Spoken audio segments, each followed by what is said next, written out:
Please welcome Irene Henley, a candidate for Division 2. Good evening, everyone, and thank you for the invitation. And I'd like to acknowledge the Quandamooka people of the land in which we are now meeting on, and give respect to past, present and enduring people.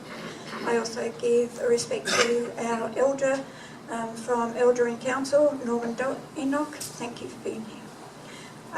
I just want to introduce myself very quickly, and then I'll quickly go into some very key issues.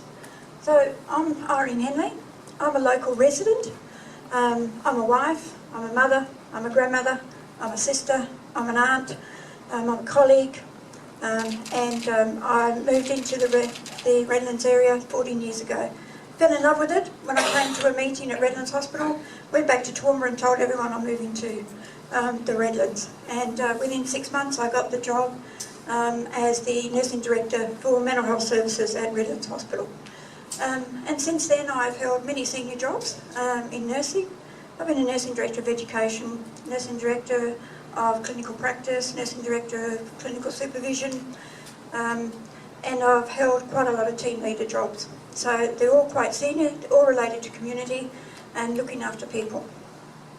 So I'm standing as well to just introduce you to that rebuilding trust in council.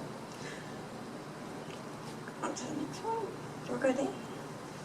So this is what I'm going to be talking to about protecting and growing our treasured koalas, stimulated economy in Cleveland, CBD, accountability in Majority community, Raby Bay Precinct, the family-friendly practice, advanced innovation, the passionate advocate, and protecting our environmental tuna harbour.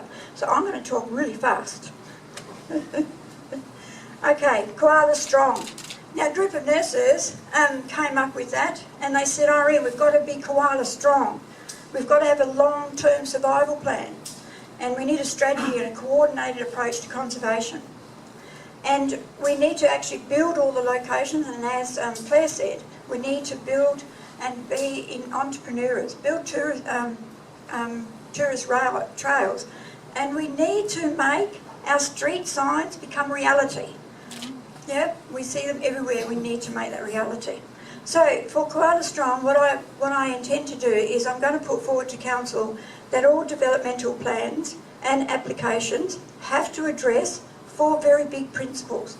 They must look at heritage, they must look at culture, they must look at environmental, which includes our koalas and our protected corridors and infrastructure. So advancing our Cleveland CBD. Now I've talked to over 180 businesses in the CBD, and I've also talked to residents, and I've been talking to groups of agencies and people, and I'm not going to give up on collaborating with businesses, residents and key stakeholders. I am dedicated to stimulating the economy in the Cleveland CBD and making it a thriving commercial precinct and a family-centred precinct. And I will be working on that. You know, we've got a lot of work to do. There's a lot of things that can give us some indicators. You know, the Redland City Plan, people who are leaving, and people who are actually going to shopping elsewhere. We've got transport strategies. We've had 2 previous elections where this has been a platform, and we're still here in the same spot.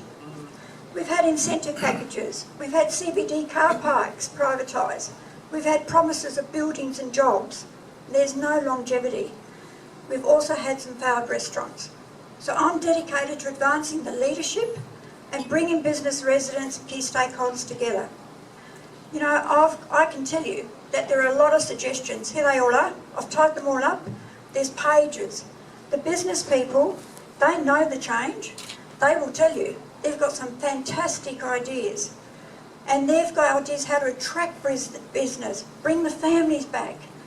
What are the impacts that's stopping them from growing? What's hindering them? And they also want to develop Cleveland back into a thriving commercial centre.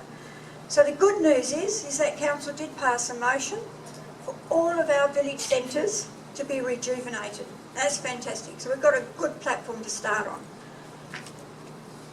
Okay. Whoops. Minjerribah. Who's been over to Minjerribah? Excellent. Well, I've got a business case too, and I've been developing business cases ever since I started 7 months ago. So I've got 18 active business cases. One of them is for Majuba, and that is to drive the leadership in finding where Aboriginal consultancy needs to be in our system. Help lead, and I want to help lead the process of working collaboratively, working with the elders, working with the Chambers of Commerce, working with the residents and key groups, coming together so that we can stimulate the economy. We want to expand job opportunities. There's some fantastic opportunities that we can look at. And I've got a business case again, but it's a workforce development proposal. And basically, it's looking at the future work that we require, looking at the employment, and then looking at the background about what education that we need in order for us to be able to train our youth. What can we bring into the Redlands to train our youth? We also need to work closely with the government because, as we said, Claire said before, we really need to look at the SEQ water and determine the safest water level formulas. And at what stage is it that the water reaches unsafe levels so that we can actually do something about it and have a disaster plan ready. Okay, so I'm also looking at Raby Bay. So Raby Bay, we want to do sustainable development. We want to preserve this beautiful, unique lifestyle. We are going to be facing that the blocks are going to develop into 400 squares. And that's going to have an impact on traffic. It's going to have an impact on the flow and on parking. Who takes their dog to the dog park down there, to the dog beach? It's great. But what about the signs? Do you know where the boundary is where you can let the dog off the leash?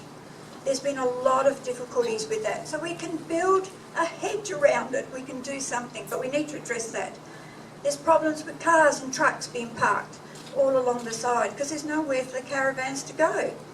So they park in the most beautiful spot they can. So we need to actually address that. And the Ratepayers Association has been working very closely with Council on improving the canals. And I want to provide a very strong leadership to Raby Bay to continue that great work that they have done. The other thing that we want to do is look at family friendly. How do you like that? Isn't that a great playground? That's what we need in the Raby Bay parklands. That's what we need in the centre of Cleveland. We need to have parklands that actually attract people back into the CBD, where there's a lot of activities for the children. So let's paint the walls in bright colours. Let's look at them looking at puzzles. Let's look at the things that they can do.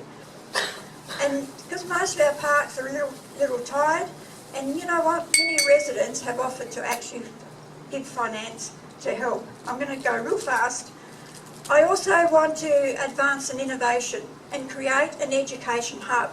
We have to find something that we can actually put in Cleveland, and I'm very familiar with bringing all the universities, all of the TAFE, all of the different training groups together and creating a hub. We did it in Toowoomba and it was highly successful, and that's what we can do here too. Now I want to be also to tell you that I'm very, very passionate about getting a fair share out of the budget to ensure that we actually give the returns. So I'll be seeking to have reports coming back to Division 2 so you know how much, what's happening with your rates that you pay, and you know what's being reinvested back into our community. And last, I just want to quickly talk about Tuna Harbour. If I can find my notes quick. Have I got 2 minutes left? 1 minute. Oh, go quick. Okay, I'll go after that one. So Tuna Harbour. So we know there's significant ecological impact. We know that in the contract, Council will receive $110 million, $110,000 million. We know the EIS will tell us when and do we go ahead. We know that the Terry terminal needs to be updated. It's one of the busiest ferries in Australia. And if the Tuna Harbour proposal does not go ahead, I want to go straight to Council, to the Mayor, because I'll be advocating that we then start to borrow the money to get those terminals fixed. They are a hazard and we need to address that hazard. We know We know there's 3,600 units. There's no need for 3,600 units. Okay, I take people to go stand in the big multi-storey building just there in Wall Street, I'll be 2-6, and I get them to look at that 6-storey building, and then I tell them, there's 36 of them on Tuna. Then you start to see it, and then you start to feel it, okay?